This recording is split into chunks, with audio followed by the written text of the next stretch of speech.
নমস্কার, সখী সুকন্যা ব্লগে সবাইকে জানাই স্বাগত। ছেলে মেয়ে সবাই রেডি হয়ে বেরিয়ে পড়েছি। আজ যাচ্ছি একটু বাণীপুর মেলায়।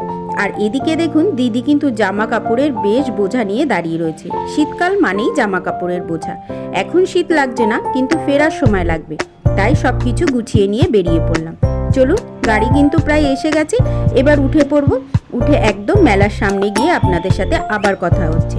এই যে দেখুন গাড়ি চলে এসেছে, উঠে পড়লাম। চলুন মেলার সামনে গিয়ে আবার কথা হচ্ছে আপনাদের সাথে। মেলার কাছাকাছি কিন্তু পৌঁছে গেছি, কিন্তু মেলায় এখনো ঢুকতে পারলাম না। এখানটায় হচ্ছে গাড়ি রাখার ব্যবস্থা। মেলায় ঢোকার আগে গাড়ি রাখার কিন্তু বেশ সুব্যবস্থা রয়েছে। আর এদিকে সূর্য মামা প্রায় কিন্তু বাড়ির দিকে রওনা দিয়েছে। তাহলে চলুন আর বেশি দেরি করব না, এবার আস্তে আস্তে মেলার দিকে রওনা দিই। গাড়ির থেকে নেমে পড়েছি, কিন্তু মেলার থেকে এখন অনেকটা দূরে। মানে মেলার সামনে তো অ্যাকচুয়ালি ওখানে ওই পর্যন্ত গাড়ি যেতে দিচ্ছে না, তাই বেশ খানিকটা দূরেই গাড়িটা রাখতে হলো। এখন হেঁটে হেঁটে যাচ্ছি মেলার দিকে। তো চলুন তাহলে মেলার সামনে পৌঁছাই, তারপর আবার আপনাদের সাথে কথা হচ্ছে। আজ বাণীপুর মেলাটা আপনাদের সাথে পুরোটাই শেয়ার করব। আমিও দেখব, আপনারাও দেখবেন। তো চলুন আবার মেলার সামনে গিয়ে কথা হচ্ছে। 2 বছর বন্ধ থাকার পর ফের শুরু হলো বাংলার দ্বিতীয় বৃহত্তম বাণীপুর লোক উৎসব ও মেলা। এই বছর 67তম বর্ষে পদার্পণ করলো এই মেলা। কথা বলতে বলতে মেলার রাস্তায় কিন্তু ঢুকে গেছি। এখনও লোকের সেরকম ভিড় দেখা যাচ্ছে না। আস্তে আস্তে সন্ধ্যা হলে ভিড়ের পরিমাণটা কত হয় সেটা আপনারা দেখতেই পারবেন। করোনা পরবর্তী পরিস্থিতির কারণে মেলা বন্ধ থাকায় এবছর তা কাটিয়ে স্বাভাবিক ছন্দে শুরু হলো এই মেলা। মন্ত্রী থেকে প্রশাসনিক কর্তাদের উপস্থিতিতে উদ্বোধন হলো বাণীপুর মেলা। উত্তর 24 পরগনা জেলার বাণীপুর মেলা ডিসেম্বরের শেষ থেকে আগামী 7ই জানুয়ারি পর্যন্ত এই মেলার আয়োজন করা হয়েছে। এই বছর কিছুটা এগিয়ে নিয়ে আসা হয়েছে এই মেলা। এই মেলা হলো রাজ্যের দ্বিতীয় বৃহত্তম লোকসংস্কৃতি উৎসবের মেলা। দূর দূরান্ত থেকে মানুষ এই মেলায় কিন্তু বিভিন্ন রকম অংশ নিতে আসে। নাচ, গান, নাটক, বিকিকিনির আসর সব মিলিয়ে শীতে জমজমাট এই মেলার ভিড় বাড়াচ্ছে পর্যটকরা। আচারের দোকানটি দেখে একবার কিন্তু দাঁড়িয়েই পড়লাম, কি আচার আছে সেটি দেখার জন্য। তবে আচার আর এখন নেব না, চলুন আস্তে আস্তে সামনের দিকে যাই। আর দেখুন লাইন দিয়ে রয়েছে পরপর বাদাম, জিলেপি, বিভিন্ন রকমের দোকান। মেলা মানে জিলেপি, জিলেপি না হলে কিন্তু মেলা ঠিক জমজমাট হয় না। আর কত দূর দূরান্ত থেকে এসে এই যে দোকানগুলো দিয়েছে তা কিন্তু জানা নেই।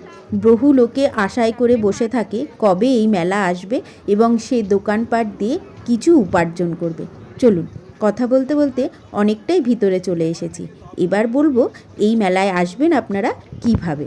কলকাতা থেকে বনগাঁগ্রামী ট্রেনে চড়ে আসতে পারেন অশোকনগর বা হাবড়া স্টেশনে। স্টেশনে নেমে টোটোয় 5 থেকে 7 মিনিট সময় লাগবে মেলায় পৌঁছাতে। গাড়িতে আসতে চাইলে যশোর রোড ধরে অশোকনগরের মানিকতলা হয়ে অথবা হাবড়া চৈতন্য কলেজের পাশে রেলগেট থেকে ডান দিকে সোজা চলে গেলেই পৌঁছে যাবেন প্রাঙ্গণে। গাড়ি রাখার পার্কিংয়ের সুব্যবস্থা যে আছে সেটা তো মেলায় ঢোকার সময় আপনাদের দেখালাম। শান্তিনিকেতনের পর রাজ্যের দ্বিতীয় বৃহত্তম লোকসংস্কৃতি উৎসব হলো এটি। উত্তর 24 পরগনা জেলার মধ্যে এত বড় এবং প্রাচীন অন্যথা কোথাও নেই। 68তম বছর ধরে এই মেলা হয়ে আসছে হাবড়া বাণীপুর এলাকার পিজিবিটি ময়দানে। আগামী 7ই জানুয়ারি পর্যন্ত চলবে এই মেলা। করোনাকালীন পরিস্থিতিতে মেলা বন্ধ থাকলেও পরবর্তীতে আবারও ঐতিহ্য মেনেই শীতের মরশুমের শেষ দিকে এই লোক উৎসব মেলা অনুষ্ঠিত হলো। তবে এবছর মেলা কমিটির তরফ থেকে সিদ্ধান্ত নেওয়া হয় ছাত্রছাত্রীদের পরীক্ষাসহ নানা কারণে মেলা এগিয়ে আনার সিদ্ধান্ত নেওয়া হয়। সেই মতো ফেব্রুয়ারি মাসের বদলে ডিসেম্বরের শেষ থেকেই শুরু হয়েছে এই সুবিশাল লোক উৎসব মেলা। দেখুন গোপাল ভাঁড় কেমন দাঁড়িয়ে রয়েছে, এগুলো দেখতে কিন্তু ভারী সুন্দর লাগছে। শুধু গোপাল ভাঁড় দাঁড়িয়ে রয়েছে তা নয়, আরও বিভিন্ন রকমের মূর্তি রয়েছে। পাশে দেখুন সাদা সাদা যে রঙের, ওগুলো হচ্ছে ছোট বাচ্চা যে মুখে হাত দিয়ে দাঁড়িয়ে রয়েছে। এগুলো কিন্তু আসলে মাটির ঘর। শুধু যে মাটির ঘট আছে তা না, বরকনেও রয়েছে, বিভিন্ন ঠাকুরের মূর্তি রয়েছে, আরও কত রকমের শোপিস রয়েছে। তবে আর দেরি করলাম না, চলে আসলাম ওখান থেকে, কারণ মেলাটা পুরো ঘুরে দেখতে হবে। তো শেষের দিনের আলো চলে গেলে আর ওদিকে যে কী সবজি বসেছে সেটা আর দেখাবে না। অতীতে এই মেলা উপলক্ষে বাণীপুর এলাকায় বলদ্দর হলেও স্থান সংকুলনে আস্থা আর হয় না। তবে ঐতিহ্য মেনে আজও প্রায় 1400 স্টল নিয়ে হচ্ছে এই বাণীপুর মেলা। প্রতিদিন দুপুরের পর থেকেই জমে উঠেছে এই মেলা। স্বনির্ভর মহিলাদের হাতের কাজ থেকে শুরু করে নানা রকম সামগ্রী, এমনকি বাংলার পিঠে পুলি, পাটিসাপটা, মথুরা কেক, আবার চাইনিজ আইটেম বা বিরিয়ানি সবই কিন্তু মেলে এই মেলায়। চলুন এক এক করে সব দেখব। দূর থেকে দেখতে পেলাম বাংলাদেশের জিনিস বিক্রি হচ্ছে, তাই চট করে চলে আসলাম। টিপটটা দেখতে দেখুন, বেশ ভারী সুন্দর। এখানে কিন্তু বহু কাচের পাত্র পাওয়া যাচ্ছে। চলুন এবার ওদিকটা যাওয়া যাক। বাংলার পুরনো পটচিত্র হারিয়ে যেতে বসেছে। শিল্পীরা অভিনব পন্থা অবলম্বন করেছেন শিল্প বাঁচাতে। দ্বিতীয় বৃহত্তম লোক উৎসব বাণীপুর মেলাতে বিভিন্ন জেলা থেকে পটশিল্পীরা আজ কিন্তু হাজির। হারিয়ে যেতে বসেছে বাংলার পুরনো পটচিত্র, আর সেই পটচিত্রকে বাঁচিয়ে রাখতেই শিল্পীরা অভিনব পন্থা অবলম্বন করেছেন। আর তাতেই যেমন বেঁচে থাকছে শিল্প, তেমনি পাশাপাশি চলছে তাদের সংসারও। এই রকম পটশিল্পীদের দেখা মিললেও বাংলার দ্বিতীয় বৃহত্তম লোক উৎসব মেলা বাণীপুরে। পূর্ব মেদিনীপুর থেকে আসা পটশিল্পীরা আজ খুব খুশি। 2 বছর পরে মেলা হওয়াতে পটশিল্পীদের মুখে হাসি ফুটে। এইভাবেই বেঁচে থাকুক বাংলার পটচিত্র। এবার বলি, পটচিত্র মানে হলো সংস্কৃতিতে পট কথার অর্থ হলো কাপড়, আর চিত্র মানে ছবি। অর্থাৎ পটচিত্র মানে কাপড়ের উপর অঙ্কিত চিত্রকে বোঝানো হচ্ছে। এই চিত্রগুলি অঙ্কন করার জন্য প্রাকৃতিক উপাদান দিয়ে তৈরি রং ব্যবহার করা হয়। দেখুন, ধান দিয়ে কত সুন্দর কানের দুল বানিয়েছে। শুধু যে কানের দুল বানিয়েছে তা কিন্তু নয়, সাথে গলার হার, হাতের চুড়ি কোনোটাই কিন্তু বাদ নেই। সব কিছু ধানের উপর রং করে এত সুন্দর কাজ করেছে যা চোখ ফেরানো যাচ্ছে না। সবই কিন্তু হাতের কাজ। চলুন আবার ওদিকটা এবার ঘুরে আসা যায়। পটচিত্র তৈরি করার জন্য যে প্রাকৃতিক রং ব্যবহার করা হয় তা তৈরি করা হয় যেমন গাছের শিম থেকে সবুজ রং, ভূষকালি থেকে কালো রং, অপরাজিতা ফুল থেকে নীল রং, পান সুপারি দিয়ে লাল রং, আর কাঁচা হলুদ দিয়ে হলুদ রং, আর পুঁই ফল দিয়ে তৈরি করা হয় গোলাপি রং ইত্যাদি জিনিস দিয়ে এইভাবেই রং তৈরি করা হয়। সাধারণত এই সমস্ত প্রাকৃতিক রং দিয়েই পটচিত্রের পাশাপাশি ছাতা, হাত পাকা, হ্যান্ডব্যাগ, মোড়া, লণ্ঠন, কেটলি, জলের বোতল, আপনারা তো সবই দেখলেন। এগুলি বিভিন্ন জিনিস কিন্তু আঁকা হয়। তবে বর্তমানে এই শিল্পকে বাঁচিয়ে রাখতে শাড়ি, সালোয়ার কামিজ, টি শার্টে বিভিন্ন রকম জামা কাপড়ের উপর ফেব্রিকের রং ব্যবহার করে পটচিত্র তৈরি করছেন শিল্পীরা। এবার চলে এলাম কৃষি প্রদর্শনীতে। সারা বছর ধরে কৃষকরা নিজের হাতে তৈরি করা সবজি বা ফলটি নিয়ে আসে এই বাণীপুর মেলায়।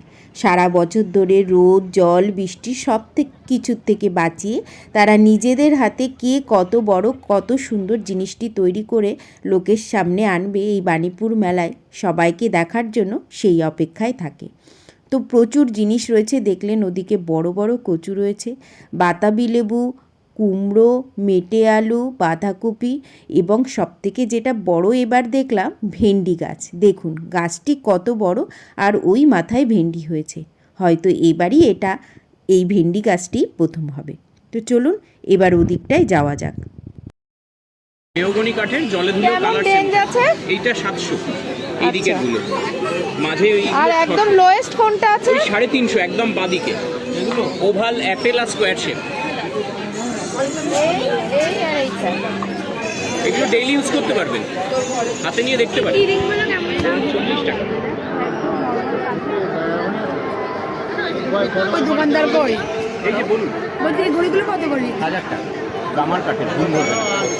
কাঠের জিনিসগুলো দেখতেও কিন্তু ভারী সুন্দর, আর কেমন কি দাম সেটা তো টুকটাক আপনারা শুনতেই পেলেন। আর এই প্যাঁচার যে লাইট ল্যাম্পটা সেটাও কিন্তু ভারী সুন্দর লাগছে। সামনের টুনগুলোও কিন্তু খুব সুন্দর। কোনটা ছেড়ে কোনটা যে ভালো বলবো সেটা নিজেই বুঝে উঠতে পারছি না, কারণ যেটা দেখছি সেটাই তো বেশ সুন্দর লাগছে।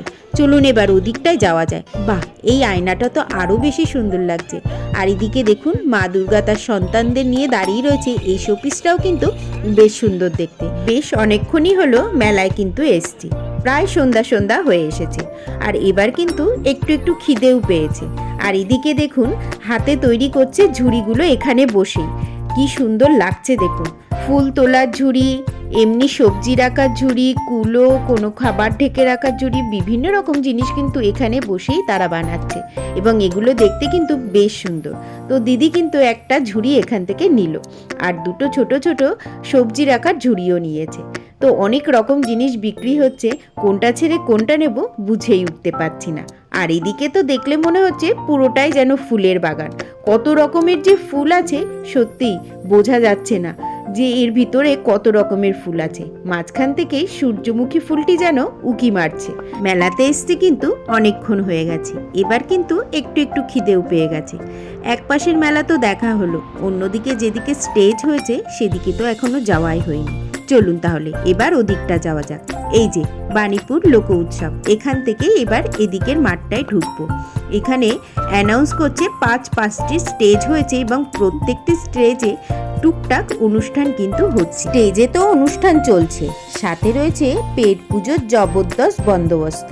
আর এদিকে একটু খিদেও তো পেয়ে গেছে, তো চলুন ওদিকটা এবার যাব, কি কি খাবার পাওয়া যাচ্ছে সেটাও আপনাদের সঙ্গে শেয়ার করব। প্রতি বছরের মতো এবছরও মানুষের বাড়তি আকর্ষণ রয়েছে বিশেষ প্রদর্শনী ঘিরে। বৃহৎ আকৃতির ফল সবজি, যেগুলো আপনাদের আমি যতটুকু পেরেছি দেখিয়েছি। তাছাড়া আরও নানান রকম খাবার দাবার, বিভিন্ন রকম জিনিস দেখতে ভিড় জমাচ্ছে কিন্তু সাধারণ মানুষ। রয়েছে মূল মঞ্চ সহ একাধিক লোক উৎসবের স্টেজ। সেই মঞ্চগুলিতে প্রতিদিনই রয়েছে নানা অনুষ্ঠানের পাশাপাশি নাচ, গান, নাটক, কবিতা সহ একাধিক সাংস্কৃতিক অনুষ্ঠান। রাজ্যের নানা জায়গার শিল্প সম্ভার নিয়ে এই মেলায় হাজির হন বিক্রেতারা। খুঁটিনাটি জিনিস থেকে ঘর সাজানো, এমনকি বাঁশের তৈরি নানা রকম হাতের কাজের জিনিসও মেলে এই মেলায়। সেগুলি তো আপনারা ওদিকে দেখতেই পেলেন। এপাশের মেলায় কিন্তু বেশ জামা কাপড়, ব্যাগ, সাজাগোজার জিনিস সেগুলোও কিন্তু পাওয়া যাচ্ছে, কোনোটাই কিন্তু বাদ নেই। পাশাপাশি এই মেলায় প্রতি বছর দেখা যায় বিভিন্ন ধরনের নাগরদোলনা, বিভিন্ন ধরনের রাইড সহ মরণকূপের খেলা। কোনো কিছু এই মেলায় এসে না দেখা কিন্তু আপনারা হবেন না। তো এই যে দেখুন সাজাগোজার জিনিস, ব্যাগ, জামা কাপড় সবই কিন্তু রয়েছে। আর বাণীপুর মেলায় এসে পাঁপড় পোড়া খাবো না সেটা তো হতেই পারে না। আজির উনুনে হাওয়া দিয়ে কাঁচা পাঁপড়গুলোকে পুড়িয়ে পুড়িয়ে দিচ্ছে। পাঁপড়গুলো কিন্তু একটু ঝাল ঝাল, কিন্তু খেতে কিন্তু বেশ ভালো লাগে গরম গরম। তাই সবাই নিয়ে নিলাম একটা করে পাঁপড় পোড়া। চলুন পাঁপড় পোড়া খেতে খেতে এবার সামনের দিকে আবার এগিয়ে যাব। পাঁপড় পোড়া খেতে খেতে চলে আসলাম কিন্তু একদম নাগরদোলনার দিকে। দেখুন পরপর নাগরদোলনা কতগুলো আর কত সুন্দর করে সাজিয়েছে। এত সুন্দরভাবে সাজানো নাগরদোলনা আমি আগে কখনো দেখিনি। এই বাণীপুর মেলায় এসেই প্রথম দেখলাম। তবে মেলা শুরুর পর থেকে ভালো ভিড় লক্ষ্য করা গেলেও অন্য বছর যেমন ভিড় হয় তার থেকে একটু কম বলে মনে করছি। তবু রাত বাড়ার সাথে সাথে কিন্তু ভিড়টা বেশ ভালোই বেড়েছে মনে হচ্ছে। সব দিকে ঘুরে এবার চলে এসেছি সোজা খাবারের দোকানে। আর খিদেতে পাচ্ছি না। স্প্রিং পটেটোর দোকানটা দেখে দাঁড়িয়েই পড়লাম। চলুন তাহলে একটা স্প্রিং পটেটো কিনে সবাই মিলে এবার খেয়ে দেখি কেমন খেতে। স্প্রিং পটেটোর উপরে মিয়োনিজ আর সবুজ সবুজ রঙের একটা ঝাল চাটনি ছড়িয়ে দিয়েছি। খেতে কিন্তু বেশ ভালো লাগছে। এটা খাওয়ার পরে রয়েছে চিলি পটেটো, ভাবছি ওটা একবার খেয়ে দেখবো, কারণ চাইনিজ আইটেম আপনাদের তো বললাম মেলাতে পাওয়া যায়, তো সেটাও একবার খেয়ে ট্রাই করে দেখবো কেমন লাগে খেতে। তো চলুন তাহলে আগে স্প্রিং পটেটোটা শেষ করে তারপর নিয়ে নেবো একটি চিলি পটেটোর প্লেট। স্প্রিং পটেটো শেষ করে এবার নিয়ে নিলাম চিলি পটেটোর প্লেট। ওই উপর থেকে সবুজ সবুজ ঝাল ঝাল চাটনি সাথে মিয়োনিজ দিয়ে দিয়েছে, এটাও কিন্তু খেতে বেশ ভালো লাগছে। চিলি পটেটোর প্লেট শেষ করে এবার মেয়ে নিল গন্ধরাজ মোমো। এই মোমোটা সত্যি বেশ বড় বড় আর গন্ধটা কিন্তু সত্যিই গন্ধরাজ লেবুর মতন বেরোচ্ছে। এক কামড় খেয়ে দেখলাম সত্যিই গন্ধ কিন্তু পাওয়া যাচ্ছে। তবে মোমোটা পাওয়া নিয়ে একটা বিশেষ ঘটনা ঘটে গেল। অনেকক্ষণ ধরে দাঁড়িয়ে রয়েছে মেয়ে, সবাই চাইছে, সবাইকে দিচ্ছে, কিন্তু ওকে দিচ্ছে না। আর বারবার আমার দিকে তাকাচ্ছে আর বলছে মা আমাকে দিচ্ছে না। যাই হোক শেষমেশ পেয়েছে মোমোটা আর গাপুস গুপুস করে মোমোটা শেষ করে এবার চলে এলাম ফাস্ট ফুডের দোকানে, যেখানে রয়েছে বিভিন্ন রকমের আইটেম, লোটে মাছের চপ থেকে চিকেন ললিপপ, চিকেন পকোড়া, ভেটকি ফিঙ্গার, ফিশ ফিঙ্গার, বিভিন্ন রকমের জিনিস। তো এখান থেকে আমরা প্রথমে নিয়ে নিলাম লোটে মাছের চপ, আর মেয়েদিকে নিয়ে নিল চিকেন ললিপপ। লোটে মাছের চপটা কিন্তু বেশ বড় ছিল, ছেলেও কিন্তু নিয়ে নিল একটা লোটে মাছের চপ। প্লেটের এ মাথা থেকে ও মাথা লোটে মাছের চপটা কিন্তু বেরিয়ে যাচ্ছে, কারণ মাছটা এতটাই বড়। আর এই যে হচ্ছে মেয়ের চিকেন ললিপপ। তো চলুন তাহলে আগে লোটে মাছের চপ আর এদিকে চিকেন পকোড়াটা শেষ করে নিই, তারপর দেখি কি খাওয়া যায়। এবার নিয়ে নিলাম ভেটকি বাটার ফ্রাই। এটাও কিন্তু বেশ ভালো খেতে, তবে তেলটা অনেকটাই বেশি। একদম গরম গরম ভেজে সসের সাথে দিচ্ছে, খেতে কিন্তু বেশ ভালো লাগছে। ওদিকে মেয়ের চোখে পড়ে গেল আবার বরফ গোলা, সেটাও খাওয়ার জন্য এবার ওর পিছনে দৌড়ানো। চলুন ওখানে গিয়েও সেই একই কীর্তি, সামনে বাচ্চাগুলো দাঁড়িয়ে রয়েছে, ওদেরকে দিচ্ছে, ওকে আর দিচ্ছে না। বারবার আমার দিকে তাকাচ্ছে আর বলছে কখন দেবে। যাক, শেষমেশ ওকে দিয়েছে। চলুন তাহলে বরফ গোলাটা নিয়ে সামনের দিকে এগোই, দেখি এগিয়ে আবার সামনে কি চোখে পড়ে, আবার কি খাবার জন্য দাঁড়িয়ে পড়ে। ওর মুখের কোনো বিরাম নেই, যা দেখছে মোটামুটি টুকটাক সব টুকটুক করে একটু একটু করে খেয়ে দেখতেই হচ্ছে। আর বরফ গোলাটা কিন্তু ছিল মিক্স ফ্লেভার, খেতে কিন্তু বেশ ভালোই ছিল। এই যে এদিকে আবার দাদাকেও কিন্তু একটু খাইয়ে দিল। চলুন তাহলে বরফ গোলা তো খাওয়া হয়ে গেল, এবার কিসের পালা দেখা যাক। এইবার চলে এসেছে ফুচকার দোকানে, এটাকেও বাদ দিল না। মেলায় এসে ফুচকা যদিও না খেলে একটু কেমনই লাগে, আর ফুচকাটা তো এমনিও মেয়ে খুব ভালো খায়, তবু একটা জিনিস ভালোই হলো যে ফুচকার দোকানটায় ভিড় ছিল না, ও আসা মাত্রই ওকে দিয়েছে। চলুন ফুচকা খাওয়া তো হয়ে গেল, এবার যাওয়া যাক বাড়ির দিকে আস্তে আস্তে। আর বেশি দেরি করব না, অনেকটাই রাত হয়ে গেছে। চলুন তাহলে। ফুচকা শেষ করে চলে আসলো এবার পিঠের দোকানে, এটাকেও ছাড় দিল না। চলুন তাহলে পিঠেটা খেয়ে তারপর বাড়ির দিকে রওনা দেব। পিঠেটা শেষ করে এবার চলে এলো মালাই কুলফি খেতে, এটাও আর বাদ দিল না। যদিও এটা দেখতে কিন্তু বেশ সুন্দর আর খেতেও কিন্তু বেশ ভালো, আমাকেও দিল, আমিও একটু খেয়ে দেখলাম, বেশ ভালোই লাগলো। চলুন তাহলে আর দেরি করব না, এইবার আস্তে আস্তে বাড়ির দিকে রওনা দেব। খাওয়া দাওয়ার পালা এবার শেষ, এবার হচ্ছে বাড়ি যাওয়ার পালা। বাড়ি যাওয়ার পথে কটি বেলুন ফাটানোর জন্য দাঁড়িয়ে পড়েছে। বললাম ঠিক আছে, কিছু যখন কেননি, শুধু খাবার খেয়ে কটি বেলুন ফাটিয়ে চলো এবার আস্তে আস্তে বাড়ির দিকে যাই। এত বড় মেলা যে জেলায় আর কোথাও হয় না, তাই বাণীপুর লোক উৎসব জেলাবাসীদের কাছে প্রতি বছরই এক আকর্ষণের কেন্দ্রবিন্দু হয়ে থাকে। সেটা শুধু বাণীপুরে, হাবড়ার বা অশোকনগর নয়, আমাদের সকলেরই। মোটামুটি আমাদের কাছাকাছি যাদের বাড়ি তাদের কাছেই বাণীপুর লোক উৎসবটি একটি বিশেষ কেন্দ্রবিন্দু হয়ে উঠেছে। বাড়ি যাওয়ার পথে এই যে জিলেপি, এটা না নিয়ে গেলে তো বাড়িতে হবে না। মেলায় এসেছি আর জিলেপি বাড়িতে না নিয়ে গেলে হয়? তো চলুন তাহলে জিলেপিটা নিয়ে এবার আস্তে আস্তে বাড়ি থেকে রওনা দেব। তাহলে আজকের ভিডিওটা এখানেই শেষ করছি। তো ভিডিওটা কেমন লাগলো সেটা অবশ্যই জানাবেন, আর যদি ভালো লেগে থাকে তাহলে চ্যানেলটিকে সাবস্ক্রাইব করে একটি ভিডিওতে লাইক দিয়ে দেবেন। আর কেউ যদি ফেসবুক থেকে দেখে থাকেন তাহলে পেজটিকে ফলো করে নেবেন। সবাই ভালো থাকবেন, সুস্থ থাকবেন, দেখা হচ্ছে খুব তাড়াতাড়ি পরের একটা নতুন ভিডিও নিয়ে।